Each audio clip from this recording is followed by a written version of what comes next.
Shalom Bapak Ibu Saudara, saat ini kita mau membahas tentang rendah hati bukan cuma tidak sombong. Nah, pernahkah kita bertemu dengan orang yang rendah hati? Pasti senang rasanya punya teman seperti itu.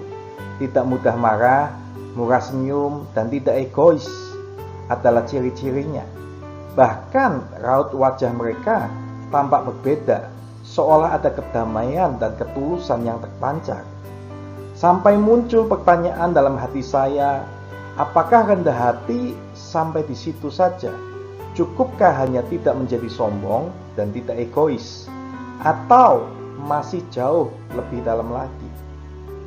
Nah, menurut KBBI, rendah hati adalah sikap tidak sombong dan tidak angkuh. Orang yang tidak sombong atau angkuh suka menyapa dan menghormati orang lain, tidak mementingkan diri sendiri, bersikap rendah tanpa keinginan untuk lebih hebat dari sesamanya. Nah, teman saya pernah mengatakan bahwa dia memiliki sikap-sikap tersebut dan dia merasa termasuk orang yang rendah hati. Tapi dalam sebuah pengalaman, dia belajar sesuatu tentang arti kata rendah hati itu, Bapak Ibu Saudara. Begini ceritanya, teman saya bekerja membantu usaha toko kakak perempuannya. Sudah bertahun-tahun mereka bekerja sama, jadi hubungan mereka cukup erat. Pada suatu hari terjadi kesalahpahaman antara mereka berdua.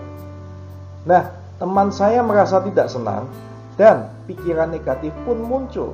Akibatnya, hubungan teman saya dan kakaknya pun memburuk. Sampai teman saya punya pemikiran untuk tidak membantunya lagi. Nah, akan tetapi di saat itulah teman saya merasa hatinya tidak beres. Dan teman saya merasa bahwa dia memelihara rasa jengkel terhadap sang kakaknya. Meski dia tetap bekerja, tapi rasa jengkel itu terus mengikutinya. Kejengkelan itu dibiarkan di dalam hatinya dan tidak mau berubah. Tapi dalam suatu saat teman saya tersadar bahwa sikap jengkel dan tidak mau mengampuni membuatnya itu tidak rendah hati. Menjadi rendah hati itu bukan hanya tidak sombong Bapak Ibu Saudara atau merendahkan orang lain, tetapi juga mau mengakui kesalahan dan berubah. Butuh waktu bagi teman saya untuk menyadari bahwa dirinya butuh untuk rendah hati. Memang tidak mudah, tetapi akhirnya teman saya mengatakan ia bisa meninggalkan kekerasan hatinya dan bertobat. Hasilnya pun dia mampu untuk membantu kakaknya dengan sukacita tanpa dengki dan jengkel lagi, Bapak Ibu Saudara. Nah, bagaimana dia bisa berubah? Ternyata dia menyadari 3 hal berikut ini, dan saat ini saya akan sampaikan dan bagikan 3 hal untuk membantu kita tetap rendah hati. Yang pertama, tidak merasa diri lebih tinggi. Nah, Bapak Ibu Saudara, sebagai manusia kadang kita merasa lebih hebat daripada orang lain. Kita merasa lebih tahu dari orang lain. Bahkan kita merasa lebih bijaksana dan juga lebih segala-galanya daripada orang lain. Tapi perlu kita ketahui bahwa Tuhan Yesus menunjukkan sikap yang berbeda. Dia menunjukkan sikap yang sebaliknya. Dia adalah Tuhan, empunya segala-galanya. Namun dia rela mengosongkan status kekuasaannya dan membiarkan dirinya dihina dan disalibkan sampai mati. Semua dilakukannya demi mengasihi kita semua, Bapak Ibu Saudara. Hal yang berbeda justru ditunjukkan oleh Tuhan kita, Yesus Kristus. Meski ia adalah Tuhan pencipta dan pemilik segalanya, ia malah mau merendahkan dirinya, melepaskan kekuasaannya, dan rela dihina dan juga disalibkan. Jika Tuhan saja rela untuk rendah hati, mengapa kita manusia tidak mau untuk rendah hati? Filipi 2 ayat 6-7, yang walaupun dalam rupa Allah tidak menganggap kesetaraan dengan Allah sebagai milik yang harus dipertahankan, melainkan telah mengosongkan dirinya sendiri dan mengambil rupa seorang hamba dan menjadi sama dengan manusia. Ketika kita mengikuti teladan Yesus, kita mampu untuk mengakui kesalahan dan kekurangan kita. Ujungnya kita pun akan mudah untuk menjadi pribadi yang lebih baik, Bapak Ibu Saudara. Yang kedua, tidak keras hati dan segera berubah.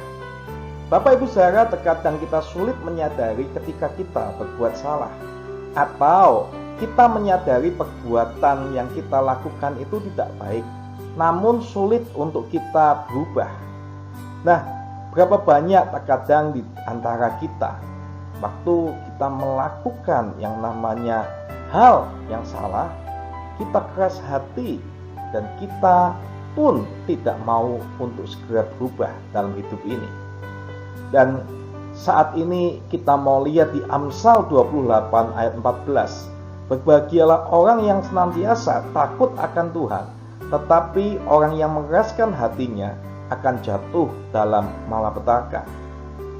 Mampu dan mau berubah sesegera mungkin akan menghindarkan kita dari banyak masalah. Kalau saat ini mungkin kita tahu bahwa kita butuh untuk mengampuni seseorang, kita harus melakukannya itu. Dan kalau kita tahu kita harus segera merubah tingkah laku kita, kita pun harus melakukan itu, Bapak Ibu Saudara. Jangan keraskan hati kita. Nah, itulah yang dikehendaki Tuhan. Caranya kita perlu melihat dan bercermin apakah pilihan sikap kita itu benar di hadapan Tuhan. Kalau tidak benar, kita perlu untuk segera berubah. Yang ketiga, selesaikan masalah secepatnya.